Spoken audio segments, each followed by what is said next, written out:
I'm here in the studio with Mr. James Hersey and Mr. Jeremy Loops. Yo, welcome to Austria. I mean, I don't really have to say welcome to Austria to you because you are from Austria. Yeah, welcome home is pretty good. I am Welcome also home. actually from Austria. That's not true. Yeah. No, that's not true. After seeing the beautiful sunset outside, No, I've that's fake decided news. I'm You're lying. moving. Oh, I'm really? moving to Austria. I read online that your mother is from Switzerland. Yeah, exactly. I'm emigrating from there. Yeah, my mom is from Switzerland. She's from a little canton called Aarau. Really? So I've got most of my family are Swiss. Yeah, So, Swiss German. how is your German then? It's perfect. I mean, we could, if you want, we can do the interview in German. I can don't do it care. In English. We could do which is better. I mean, Denglish. it sounds like we're doing it in English, so we stick like to Denglish. It would be if we switch. You know. Yeah. But in Swiss German, I can say such words like "Grüezi miteinander" and "Tschüssli." And I can't speak German, to be honest. My mom moved to South Africa when she was just 19. Right. So she was like trying to learn English. Yeah. She fell in love with my dad, and she had 3 children in the space of a few years. And yeah, she was way too busy, I think, just trying to learn how to be a Swiss person living in wild South Africa. I guess to teach any of us. So I guess German is not really helping if you're growing up in South Africa. not in South Africa, but I would have liked to be able to speak it. I blame her for it. Mom, if you're listening, you failed me in this regard. But she's not listening. That's Mom, hard. That's rude. I love you. I love you. Great. I mean, that raises an interesting question because you are from Austria. Yes. You are from South Africa, Yep. more or less. Yep. How did you guys actually meet each other?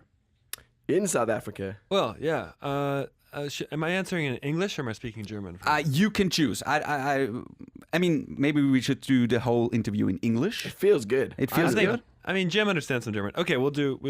Whatever's easier for you. Okay. English is easier, aber ich will auf Deutsch sprechen. Also, wir haben uns in Südafrika kennengelernt, in Johannesburg und Kapstadt. Da habe ich 2 Festivals gespielt und er eben auch die gleichen Festivals. Da haben wir uns Backstage bei einem Bier kennengelernt und sofort befreundet, was so die Musik angeht.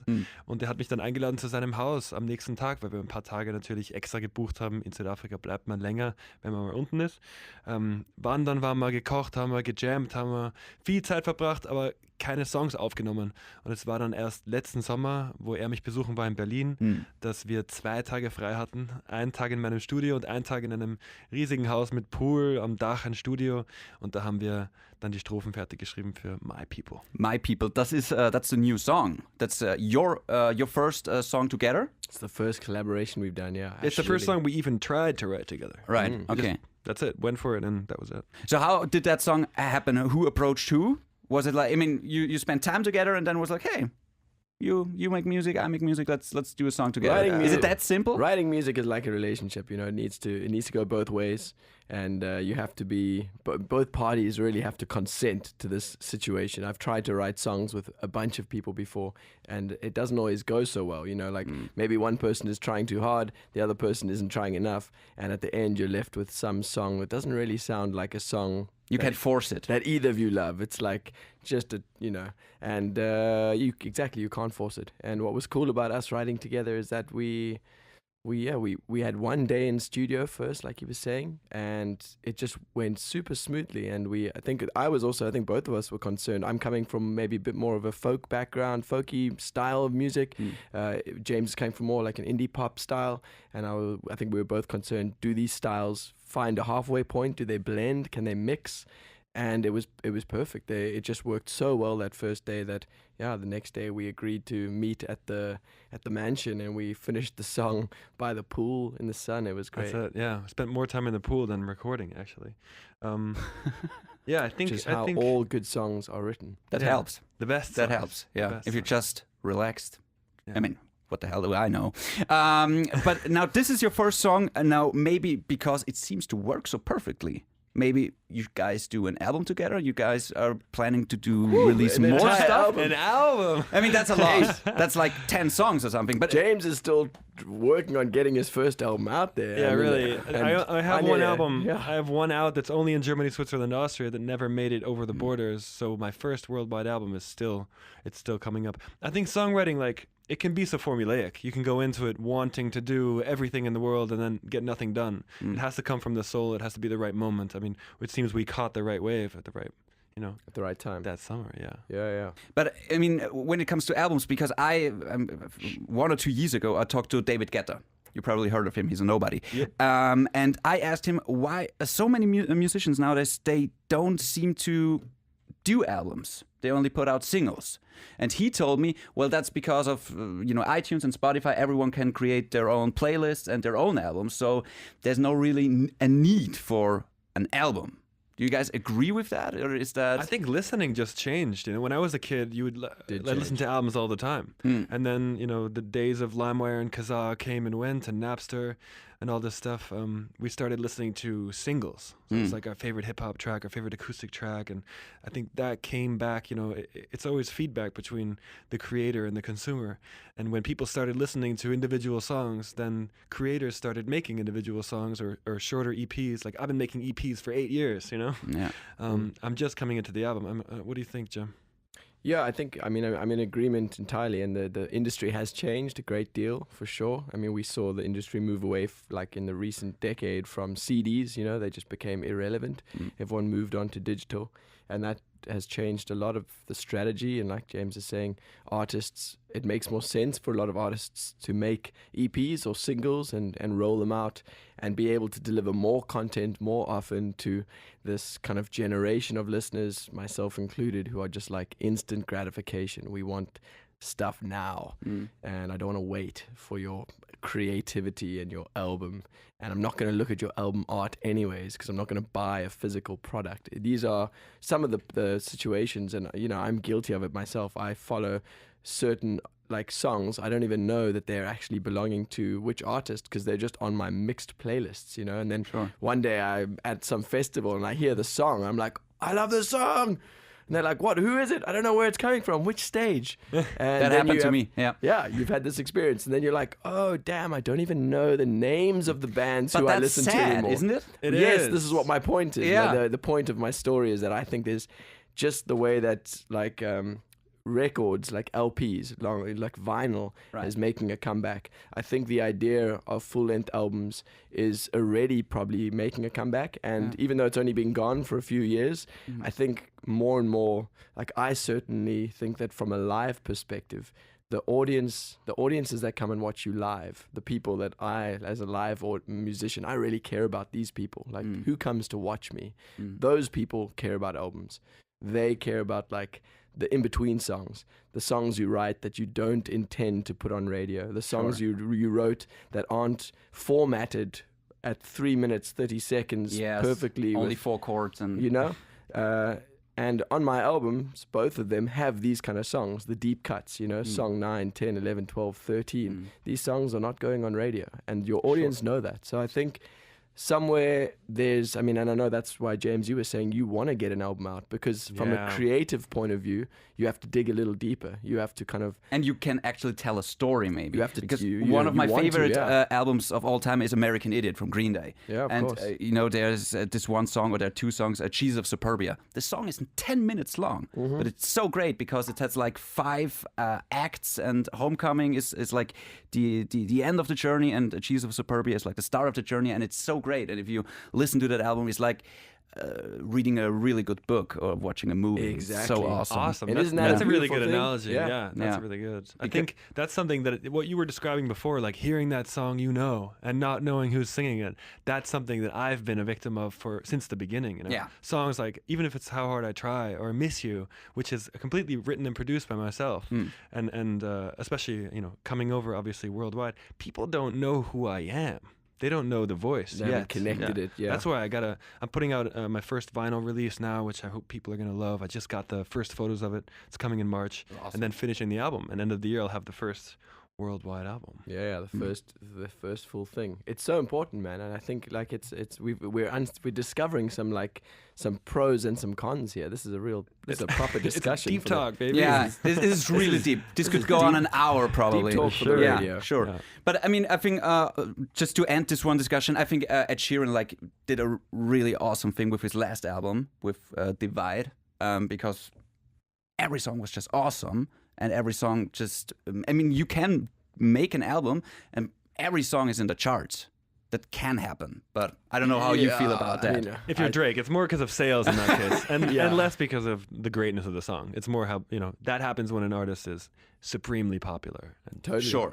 And the kind of people that work on those songs with him, he's got a lot of people who they hire hit makers to like help them write hits, and then they just make a full album with hits back to back. Yeah. If I can't defend myself here because I haven't listened to any of his recent work at all, other than what I hear on the radio. Drake? No, Ed Sheeran. Yeah, sure. But I think somewhere along the way there, you won't find the same stories as you're talking about with like a Green Day, American Idiot. Like if I think of the albums that are like books to me, they generally they're not happening as much anymore. And I think it's just as much a problem with the artists. Like artists are like when I say I go to a festival and I hear a song that I love and I don't know who the artist is, that's kind of my fault. But it's also because that artist probably released that song on its own, or just like kind of not as part of a full story that I was following, So it's kind of a systematic problem that's happening from both sides as a result of industry also, streaming and the industry influences it's that, what's right? being chased right now. And I think just like the LP made a comeback, like in a few years' time, you'll find a lot of artists saying, I'm not putting out singles anymore. If you want to listen to my stuff, you're going to need to like understand the full picture. I think that's probably going to happen. Not soon, but sometime. Speaking about great music. No matter how hard I try. Whoa, when was that? Oh, yeah. That's actually, you recorded that here. Nice guy. I have it here in my system, and it's called James Hersey. So Now How Hard I Try. With Filou. I was here with Filou. That's right. Yeah, and I think you recorded that version here. Nice one. Yeah, You have got We the voice of an angel. we still have that. Thank you. Oh, I mean, okay. When you're doing a song, Yeah, this guy owned it. when you take that song, when you write a new song, because I just love great voice and like one acoustic guitar. I just love that sound. I think that's all you need right there. But is that still enough today? Absolutely. I mean, that's how we wrote My People. Yeah. My People is an acoustic guitar and vocal-driven track. And it's very... It becomes more. I think we kind of wanted to make it more than just what it started as. That's how you end up adding production, and you say, okay, we're going to take it in this direction, a mix of like this surfer life and this urban life and these hip-hop sounds mixing in with folk. I think putting out a purely acoustic song as a single is difficult. On the album, definitely. On all of my EPs, there's always an acoustic song on there that lives in that way.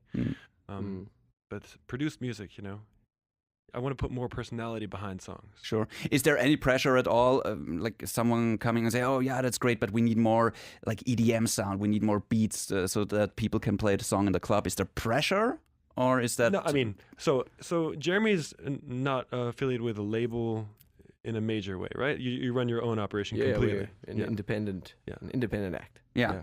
And I, as James Hersey, am signed with Glassnote Records in New York. That's an independent sub-label of Universal Records, and we get no pressure. I get no pressure to change the stuff up, If anything, I'll get a phone call from the owner of the label that says, I love this song, what are we going to do with it? Let me send you some music that I really like. Listen and see if this would fit. I've got that call before for sure. But it's never pressure, At the end of the day, they signed me because they believe that I know what I'm doing. Sure. So, My People, that's the new song. When you guys together on stage, and you are together on stage tonight, so we are hearing some James Hersey stuff and some Jeremy Loop stuff. Are you playing songs together from James, from Jeremy? How does that work? How do you play together? Yeah, it's pretty simple. We both play acoustic guitar on this track, so we both play acoustic guitar on it, like when we do it live. And I take the first verse. We both take the chorus together. He takes the second verse. We both take the second chorus together. Then That's how you write a song. Then in the pre-chorus, we go like 1, 2, 1, 2. We share it.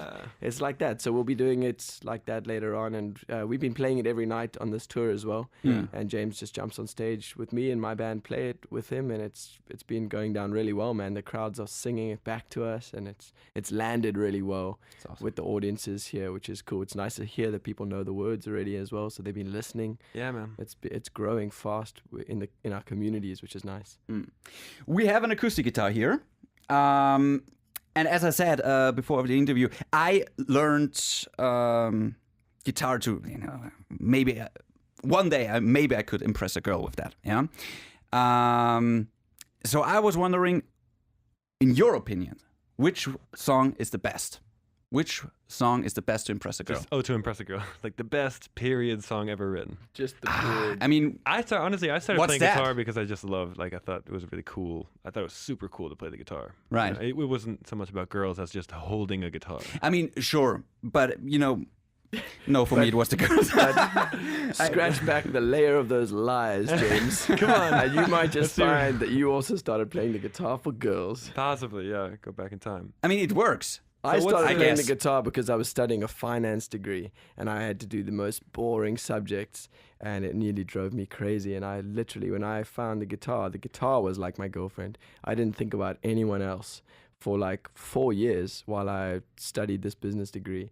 I wasn't thinking about impressing girls, man. I was just in love with playing. I had a pretty crappy guitar, to be honest. I bought it at a secondhand pawn shop. And it was just, I was so happy to get this guitar. But it was your first guitar. It was my first love. You never forget the first one. And I played it for many years live, which was a terrible idea because when I finally got a real expensive guitar, I was like, damn, I've been missing out on all of this. But I still got it. And so for me, it wasn't like that. For me, I was having a romance with the guitar. All the songs I was writing was for That's her. how you learn the guitar, though, to play on a crappy old guitar. That's where you really, if you can make that thing Toughen sing. your fingers up. Yeah. If you can make that thing sing, you can do anything. Now, I mean, James, is there any chance that you can pick up this guitar and maybe we can play something? Whatever you want. We will decide if you romance us, basically. It's So always We're like the there's judges. literally, if I walk into a room with a guitar, there's probably close to 100% chance that I'm going to pick it up. That's great. Yes. There's Yeah. a chance, yeah. Okay, and what guitar am I going to romance you guys, or what song am I going to... Whatever works, I don't know. Well, I tell you what happened to me once. I had a bra thrown at me on stage. A girl threw her bra and hit me in the head, right? And I was so startled by this that I kind of looked around. I was like, who threw that? And I looked, and it was the mother of one of my friends who had come to the concert. And she was sticking her hand up like, I threw that bra. And no. I think you want to play a song now that inspires that sort of feeling. Like one of the girls in this room, there's 4 of them here. To throw Like, that bra. If they're gonna, like, you need to be knocked out by clothing, undergarments. That's the kind of love song I want to hear. No pressure. Yeah, no pressure at all. That's a great story. That's awesome. It was Dude, horrible, I don't to be even honest. like. I never really covered love songs. I do like one of my favorite covers is Blackbird, like old Beatles song, you know. But is that really I guess it's about a black girl. Actually. Play one of your songs. You play. I mean, that new song you've been playing. I've just been It's really got Which beautiful one? chords. Which one? The one you played earlier today. Okay. The shortened version. Sure. Oh yeah. This song is called "Don't Need Me." I don't know how romantic it is, but people like it. You say it's not the right time, that you still don't know. You say you're not sure you're leaving, but you're right when you go. Don't get me wrong, now it's not like I don't like the real you. Always hanging around, but bringing me down whenever I'm near you. Trying to be like everything you need, but I got the feeling that you don't need me. You're acting like you don't need me. Okay, that's it. That's all I'm gonna do. That works. Yeah, It actually works. Oh, and I got a bra in my face. Thank you. That's a big bra. That's awesome, guys. Thank you so much. Thank you so much for coming. Thank you so Yeah, much. wait, for so having You're us. gonna put me on the spot, and Jeremy doesn't have to play a song. I mean, And Jeremy, you don't have to play a song. Yeah, I mean, he I- should I- play wait, a song wait. before I do. I mean, we could do it, okay, but I can't. Yeah, you can do it. This is your moment. Yes, you can. You only had one time. Dun, dun, dun, dun, dun, dun. Opportunity strikes once in a lifetime. I am actually, I'm an independent artist. I started my own record label last year. Yeah, I could man. theoretically, I could sign you. You got 2 international Really? artists Oh my right God. here. But I can This only could be your moment. Oh God! But I can only cover songs. I don't really Impress have. me. Where's that original? That original. I mean, honestly, I actually have a melody I could pitch to you. All right, All pitch right, it. all right. If you take it, I mean, I'm looking for like $800,000 or something. Sure. Just wait, it's now a half step down. You right? don't know how the music industry works, do you? Okay, let's try this. Just listen to that, okay? It's really early on. Damn, I'm nervous.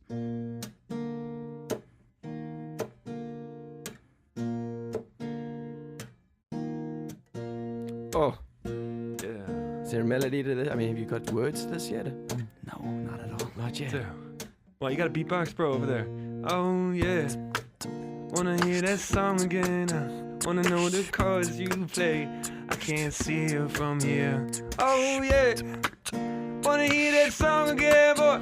Give me the chords you play. Something else. Nice one. Hey, Oh, that's awesome. It's a banger. All right, you're signed. I'm a professional For musician right now. 800,000 Rand. I mean, South African rand. Canadian dollars, maybe something like that. So, you're still missing.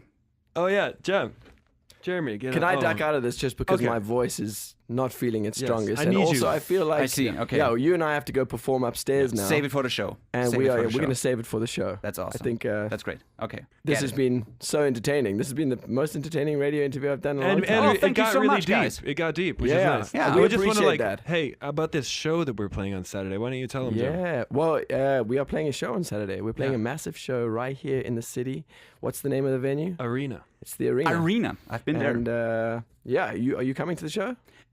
Yeah. You okay? That's We've the got right you. answer. I don't have to. Can I come? I would love to come. we can Yes. put you on the guest list. We'll do that. We Oh, could that's even awesome. give away some tickets to some listeners. We could do a ticket giveaway. Maybe not now, but we can figure that out. I love that. Yeah. Yeah, Good. let's figure it out. It's an epic show. Hey, I go up and sing songs that people know and they don't know who I am, and they go, "Was that a cover?" And I say, "No, that was not a cover." And then Jeremy comes on and burns the house down. That's pretty much it.